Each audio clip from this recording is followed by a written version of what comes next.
Hi, I'm Dr. Boyce Watkins from Your Black World, and you saw this week everybody's talking about Rachel Dolezal, who some believe was planted into the media to distract us from the officer in McKinney, Texas, who put his knees into a little girl's back. But without talking about that conspiracy theory, I wanted to reach out to the rest of the Your Black World team to talk a little bit more about Dolezal and the fact that she just spoke out today on the Today Show with Matt Lahr.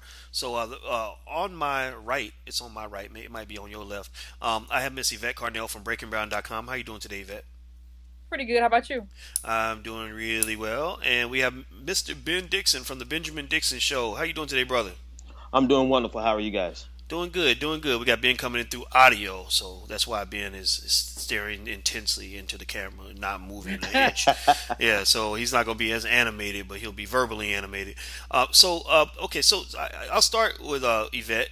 Since you've consistently disagreed with me on the Rachel Dolezal thing, you've told me repeatedly why I'm wrong and got me questioning my own intellect. Did you see the interview with Matt Lahr that she did today? I saw clips of it, but I did not watch the whole thing, and I intentionally avoided the whole thing. I just wanted to kind of, read what it said, and I didn't want to. I seen her. I also saw a bit of her with Melissa Harris Perry, so I saw where she was going. So I just was like, I'll take a miss. I'll see portions of this, and I saw a lot of it go through my Facebook feed, and I read a lot of quotes, and I was just like, ugh. Okay, so that's your official response. That is your analysis. Yuck. Yeah, That's it is it. Yuck. is because this woman said, Melissa Harris Perry, that she knew from the time she was young that she was, we have a new phrase. We had a phrase before of transracial, but now the new phrase is going to have to be instinctually black, because she said she felt from the time that she was like in kindergarten that she felt instinctually black, but the culture didn't allow her to accept her blackness, even though according to her parents her heritage is Czechoslovakian and German, but she was instinctually black. And when she got to Howard as a white woman, remember, she sued Howard University. So I don't know what happened to her instinctual blackness while she was at Howard University when she sued the historically black college as a white woman. But obviously the instinctual blackness comes and goes. So now she goes Mm. back from being instinctual black to being white to now she's black again. And for me, I still haven't. Nobody has given me a reason not to view this woman as an opportunist. So that's my view. Okay, Ben, let me ask you this: did you watch the Matt Lahr interview that she did on Y- Today's Show? yeah. I got a chance. I watched the entire interview. Okay, and had Yvette done her homework and watched the interview, she would have seen that Rachel actually does address the Howard University lawsuit. Matt asked her about that. Do you remember that part of the conversation by chance? Yeah, she kind of weaseled her way around it without addressing the real question that he was. Mm, She mentioned that she felt like it was an injustice that Howard University was, for lack of a better word, she didn't really come out and say it. I think she was afraid to say it. That she felt that Howard was being discriminatory or racist against her because she was white. But that still didn't answer the question of how is it if you're black that you sued as on behalf of being a white person. So she kind of deflected and threw it back on Howard University. But still, how do you vacillate between if you're genuinely black? You don't get to vacillate between your blackness. You're that all the time. So that is an interesting point. I did talk to somebody who made an accurate statement by saying that part of her privilege as a white woman, which she did not entirely abandon, is the fact that she was able to oscillate. At the same time, what I'm thinking about as well is that she was at Howard, which right there it says something about who she is as a white woman or black woman, whatever you want to see her to be. But then also, it almost seems to me that she didn't decide to go into it with both feet until later on in her life, until she was maybe in her 20s, mid to late 20s. And now at that point, and if I don't want to ask you about this, at that point, she married a black man. She brought in her adopted black brother. She's raising a black baby that she had with a black man. She's taken her post in the NAACP. She's been teaching about the history, about black history for years. And she says, she makes it very clear that she's not African American. She knows she's not African American, so she ain't totally crazy. She says, I'm not African American, I identify as black. So she seems to have a complex view of her racial identity. Why does this not at least somehow add some redemption there? Because I know personally that I don't know if I'd be comfortable being in my late 30s and still having people judge me based on things I did in my early 20s when I was in college. Do you think that there's any room where she can make some sort of logical argument to say, this is who I am. You need to accept that. What do you think of it? No. I mean, So first we have now we have no. Okay, no, go no, ahead. no. There is no way in my mind that you. And the truth is, she was never a person in need of redemption. Nobody is saying Right. that you were not a good person. Nobody is saying that you didn't that your work hasn't helped the black community. Nobody is saying that you are anyway racist. You married a black man, you have black kids, you grew up with black people, and I know a lot of white people like that who are great people. I mean, these are wonderful people who are allies in terms of what we do, but that doesn't change you, that doesn't convert you into a black person. We're having a conversation as if being around black people creates this sort of auto conversion, this sort of Hmm. morphing into Hmm. being a black person because you are around black people or you have an affinity for black people. And to me, that's not the same thing. And I think this is actually sort of dangerous, because what's happening is that we're saying that you can opt in to being a black person regardless of your Right. heritage, regardless of what your people went through,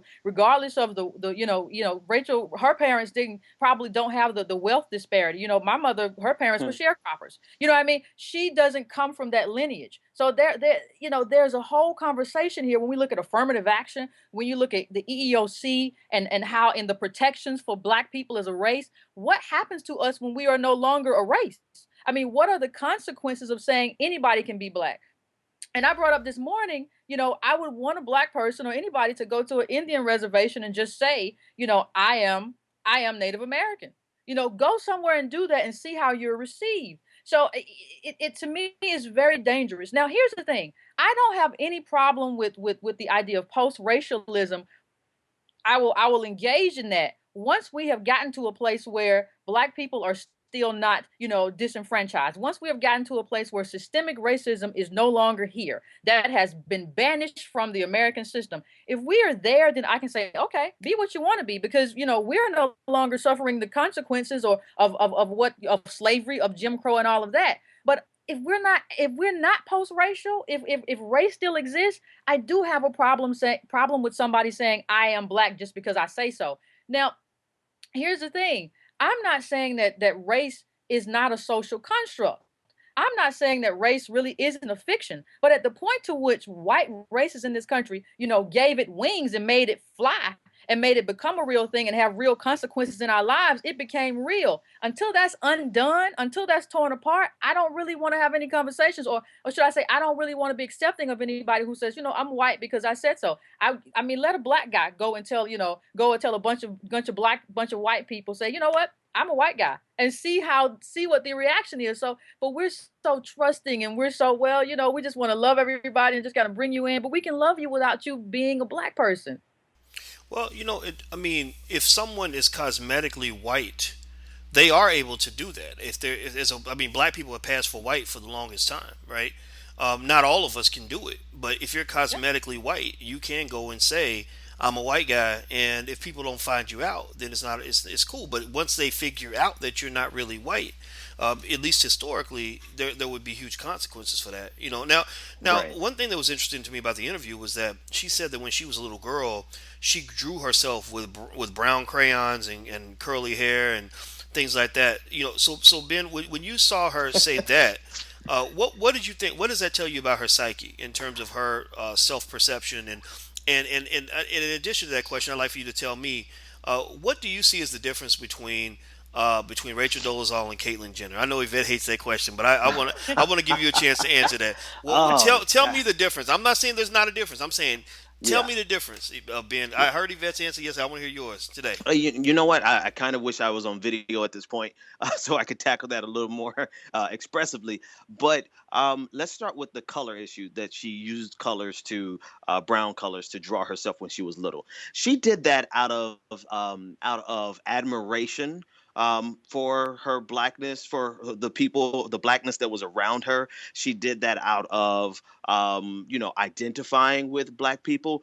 But when we drew ourselves when we were little with the white crayon or the peach colored crayon, we did that out of all we saw around us was whiteness, and we honestly, at least me, until a certain point, I think James Baldwin said, until a certain point, you looked in the mirror and realized that your color did not match everything you saw around the world. You lived in this world where you thought you were white, and she didn't draw out of those same complexities. She drew that out of, well, my adopted brothers are black. I'll draw it this way. We did it out of a survival mechanism. We did it out of, and it became something that we intellectually and emotionally had to overcome. I think every black person that has had challenges with their color growing up, you had to confront yourself at one point or another and say, I'm black, and then you had to learn to love yourself as a black person in a world where images of beauty were always defined by whiteness.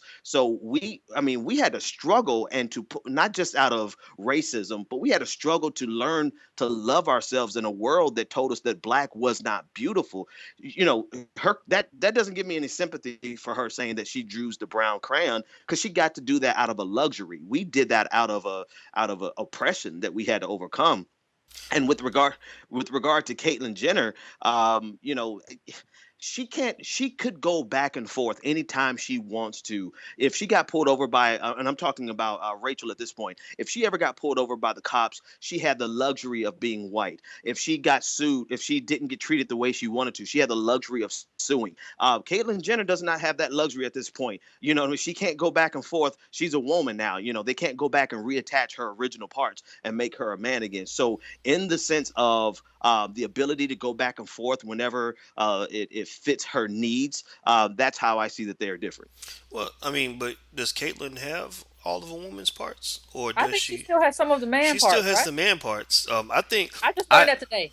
By the really, way. really okay, okay. And you know what? And we're not going to dwell on the Caitlyn Jenner thing, just because I just think it's like, it's worth bringing up, but I don't think it's something that needs to be sort of dwelled on, because I think we all agree that the struggles of the LGBT community, they have their space. The struggles of the black community has its own space, and mixing those spaces, it becomes a complex conversation, right? Because for the longest time, people were getting upset because the LGBT community was comparing their struggle to the civil rights struggle, and Hmm. black people were saying, no, stay over, you do your thing, we'll do our thing. And now it's kind of the same, it's kind of the reverse of that, right? And so I want to ask you this, Yvette. This is a question I'd love to get your take on. um, what does it mean to be black? Mm. Well, here, let me just say one thing. I'm just gonna go off the mark for just 1 second. Now I'll come But right you back to can't this. go off the mark. I gotta say something. Go This ahead, is I'm messing with you. I never tell Yvette what to do. the last thing I'll say about the Jenner thing, and this is why I think it bothers me. I was thinking about why it bothers me, why that comparison bothers me, and I think it bothers me when black people bring it up because it's disingenuous. And here's why: it reminds me of white people who, whenever you bring up Mm. that a black guy just got killed by a white cop, they say, "What about black on black crime?" And it's like the only time you really care about black on black crime is when you're trying to make a case for something, right? And so that's how I feel about the Jenner thing. It's like you don't care, you never cared about trans issues. It's just like you're trying to make a point now, and so now you're connecting these two things. So that's why I don't like the argument. In terms of what I think it means to be black, I think that's an important thing. There's a presentation which is a part of it, but there's also a culture. There's a culture to being African American. I shouldn't say being black. You can be black. You can be from Ghana. You can be from South Africa. You can be from America. You're black. You're still black. You come here, you're still black, but you're not an African American. You weren't raised African Americans. So it's a presentation. It's everything from pigment to hair texture.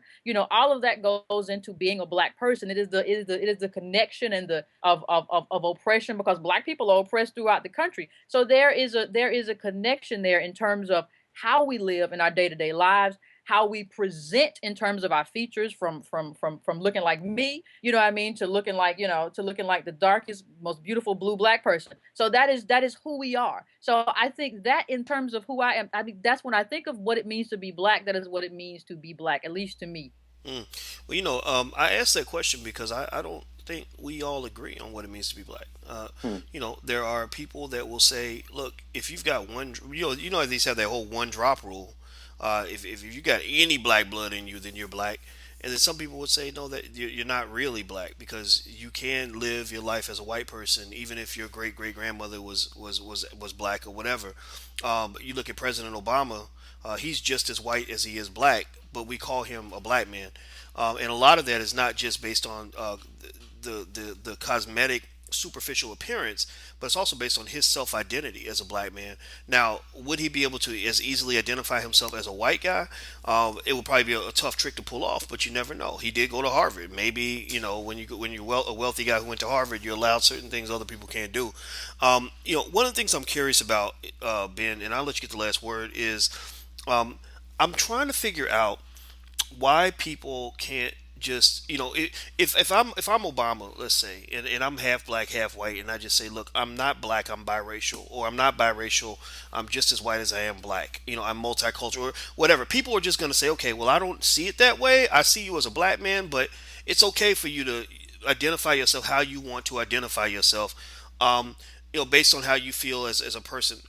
Why can't people just disagree with Rachel and just say, you know what, as far as I'm concerned, she's a white lady, but maybe because she's built up the resume, this honorary doctorate, if you will, of black experiences, let's go, she could go ahead and call herself black. I mean, why can't people just disagree as opposed to being mad? Like, it almost seems like people are just mad. And from what I've seen, it seems from the comments, I'd love to do a survey on this, but it seems like more black women are Hmm. mad about it than I black Hmm. think men. so. So it sounds like Yvette got something to say on this too. So Yeah, I was I'll gonna let say I y'all might both need to get defer to. the last word. Yeah, yeah. Why are people so mad about it? That's what I'm trying to understand. You know, Ben, please you go first. okay, yeah, and then I'm definitely going to defer to Yvette on to speak on the black woman part. But twofold. One, she did not have to assume a black identity to do anything that she did. That was completely unnecessary. It's not as though we completely reject white people. There have been white people throughout history who have always helped the black movement. I just did an interview with a white author who illuminated facts about black fatherhood that no one else in the black community is talking about right now. And so people like that, you actually can do this from a white perspective. The second thing is quite like what Yvette mentioned in terms of being disingenuous. You have to look at the ramifications of what this is being used for. There are a lot of white people, and particularly, my stance. I always see the conservative hand in things. They're really trying to use this as a means of nullifying the importance and the significance of the black experience and what it is to be black in America without having without having any implications on what it is to be white in America. In other words, they're trying to say anyone can be black. Well, that's fine and good, but not everyone can be white. And because the starting condition of white supremacy in America is white, unless we can completely destroy the concept of whiteness, then we can't allow them to destroy the concept of blackness, or else they will just completely run amok with every opportunity that we have forged as a result of our ethnicity, as a result of our skin color. We've had to do this because we were birthed in a world of white supremacy. Everything around us is white. And so you can't nullify blackness unless there's a way to nullify whiteness. And that's a lot of what people are trying to do with this. And that's why Yvette was so spot on. We have to be careful using this as a means of giving commentary on being transgender, when in reality people are using the same exact conversation as a means of nullifying the concept of blackness. With regard to black women, in my mind, I completely understand with their anger, because it's one thing, step by step by step by step, we've seen the cultural appropriation of things that whiteness used to tell us was ugly. They told us that black women's behinds were too big. They told us that their lips were too big. They told us that their hair was too nappy. And then we've seen it being culturally appropriated step by step by step. And now all of a sudden that wasn't enough. Now they want to become black. That's just my idea, but I can't speak on behalf of a black woman, so I'm going to defer. Mm. I guess I'm still trying to understand it. How identifying as black nullifies the concept of blackness or whiteness or Because anything. it makes it Uh, imaginary. well, because I mean, then does identifying as a woman nullify the concept of being a woman? I mean, why is the analogy not appropriate? I still don't understand. I mean, listen. If she, listen, this is why it. The thing is, if anybody can say they're black, then this is imaginary. Then race becomes imaginary. It's just something you think up in your head. Now, now listen, I don't. If they want to, if somebody, I don't. That's why I don't want to really talk about the trans issue. That's fine. What I'm saying is that what black people have went through in this country in terms of being robbed of wealth, in terms of lynching, in terms of Yeah. historically, isn't the same thing that trans people have gone through in this country. That's what I'm saying. So when you look at the bulk of that, that's the problem. And let me get to why black women are so upset. This and I have a hard time believing more black men wouldn't be upset if there wasn't a white guy who spray tanned himself and looked like a black guy, cut his hair real short, That's and another. she said, I got to jump. I'm gonna let you finish, but I got to cut you off on that. She specifically seemed to argue. Now, maybe she missed words. I don't know. But he asked her, like, "Why were you darker?" And she said, "I don't stay out of the sun. I don't avoid going out in the sun." Now, but the thing is, though, if you listen to her words carefully, she could have been avoiding admitting other things she had done. Because Hmm. just because you get a tan doesn't mean you're gonna get that dark, right? But she did bring that up. So definitely watch the Today Show. But please continue with that. let My me tell bad. you, I am a fair skinned black woman. When I go outside, I need sunblock or I'll get sunburned. So for this woman who has German, Czechoslovakian genes to tell me that she just doesn't avoid the sun, and that's how she got that complexion. I'm a light skinned black woman with dreadlocks, and I have to be like, oh, I might get sunburned. So I don't buy that at all. I don't buy that whole thing at all. And so actually, I feel like Rachel Dolezal stole my identity. And so the identity of light skinned black people, you just pretended to be us. Now Mm. everybody's looking at light skinned black people with the side eye. You know what I mean? So it's like you occupied this black space and you were not a black woman. You went to present this presentation about black hair and although you never quote unquote, I never said I had black hair, but it was a given. We thought you were a mixed race woman or a light skinned black woman, and that's the position that you were talking from. Mm. You occupied that space and you pretended to be, oh, I'm one of you. And then all of a sudden you backed away from that. And like I said, if a black guy had if the white guy had, spray tanned himself and cut his hair real short so you couldn't tell, or shaved his head so you couldn't tell that he was a white guy, and came on TV and said, I consider myself a real brother, I think most black men would be like, get the heck out of here. But I think because it's a black woman, because the woman's like, oh, it's not that bad. It's why y'all so angry, So I Yeah. definitely think there's a disparity here in terms of how black men are reacting. In terms of what I've seen, it's totally anecdotal. We don't have a poll, we don't have a study. I'm just going by what I've seen on blogs, what I've seen on my own Facebook, what I've seen on your Facebook.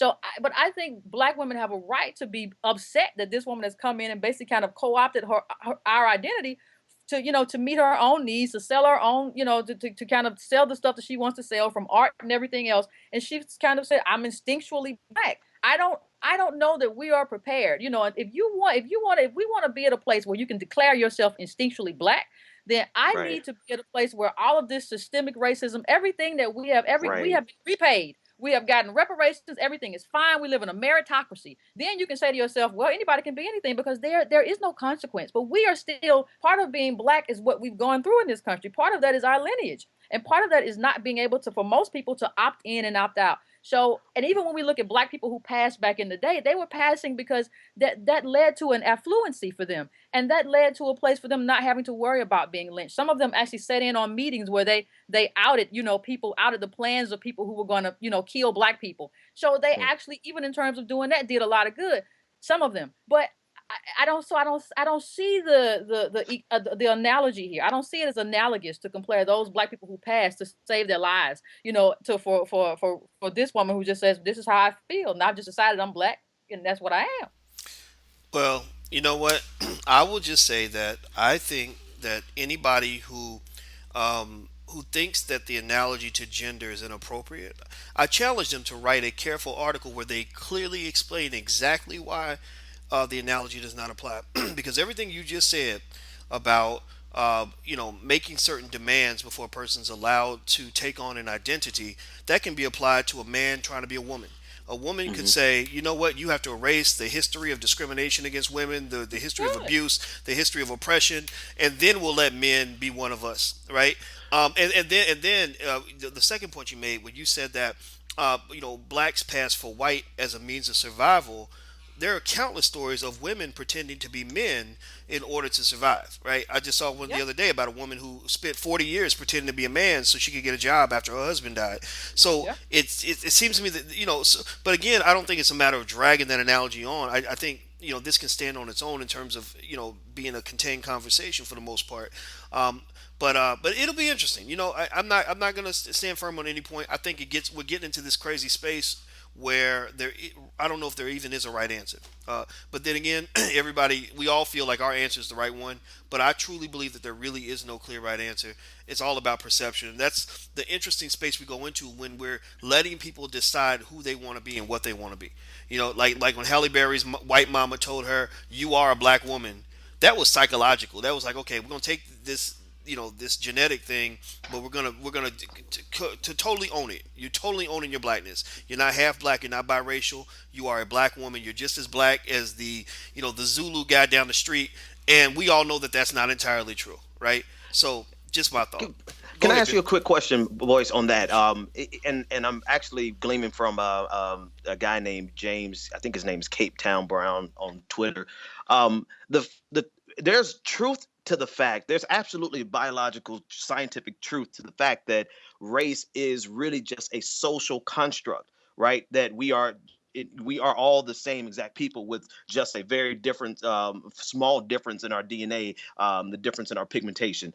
However, the ramifications of that difference are so vast that we're still recovering from a system that used the difference of our skin tone to build an entire empire, a global empire. And so now to just say, well, now to just step out of in isolation and say, well, race isn't anything because you can be black.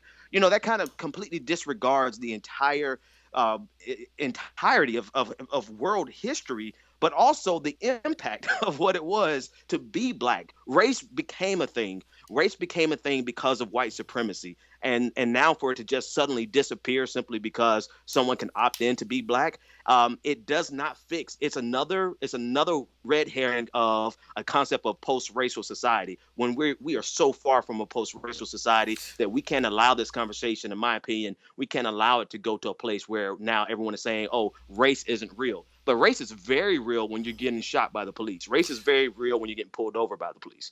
Absolutely, and I can say this: if this were not Rachel Dolezal, I think it could be a different conversation. If it were Bill O'Reilly, who spent a month pretending to be black and said, "I just declared myself black."